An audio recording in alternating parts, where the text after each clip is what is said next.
Hello everyone, welcome back to my video the study hub. यहाँ पे हम लोग का जो लास्ट टॉपिक हम लोग ने कंप्लीट किया था वो था चाइल्ड मैरिज का प्रोहिबिशन। ठीक है, prohibition of child marriage act. Now we will see the taxation क्या होता है। तो सबसे पहले एक ओवरव्यू देख लो जो कि इसमें मेंशन है कि सिंपल वे में जो लिखा है वो तो आप रीड कर ही लो, मैं जो समझा रही हूँ ये एक चार्ज है। ठीक है, टैक्सेशन अगर कोई पूछे तो आप बोलो कि ये एक चार्ज है और ये कंपलसरी चार्ज है जिससे आप पीछे नहीं हट सकते हो कि नहीं डो गिव या जो भी। तो ये आपको देना ही है। किसको देना है?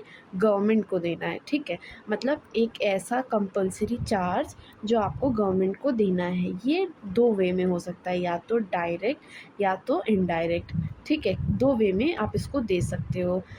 चलो, अब जो लिखा हुआ है उसको देखते हैं। Taxation in India refers to the process of imposing taxes by the government. ठीक है, टैक्सेशन सिर्फ गवर्नमेंट लगा सकती है और कोई नहीं लगा सकता है। ये आर्टिकल भी इसको अप्रूव देती है, ये हम लोग आगे देखेंगे। 265 इसका आर्टिकल है। ओके, टैक्सेशन जो होता है एक रेवेन्यू होता है गवर्नमेंट के लिए। अब गवर्नमेंट कमाती तो है नहीं, तो वो कहाँ से पैसा लाएगी? तो जो गवर्नमेंट का रेवेन्यू है वो टैक्सेशन से ही जनरेट होता है। नाउ टैक्स जो होता है वो यूज़ करते हैं रेगुलेट करने के प्रोडक्शन को और कंजप्शन को। ठीक है, कहाँ पे? कंट्री के लिए। और ब्रिंग करता है डिस्ट्रीब्यूटिव जस्टिस। ठीक, ये जो टैक्सेशन है ये डिस्ट्रीब्यूटिव जस्टिस ब्रिंग करता है। कैसे? डिस्ट्रीब्यूशन मतलब क्या होता है? इसका मतलब होता है कि कोई पुअर है।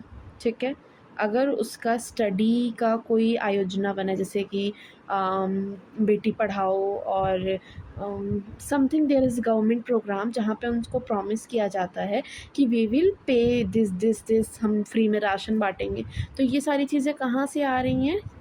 गवर्नमेंट के रेवेन्यू से आ रही हैं। तो ये रेवेन्यू कहाँ से जनरेट हो रहा है? टैक्स से जनरेट हो रहा है। तो ये जो ओवरव्यू है, अब नेक्स्ट में हम लोग देखेंगे नेचर। सो अगर कोई कन्फ्यूज़न होगा तो प्लीज़ कमेंट मी।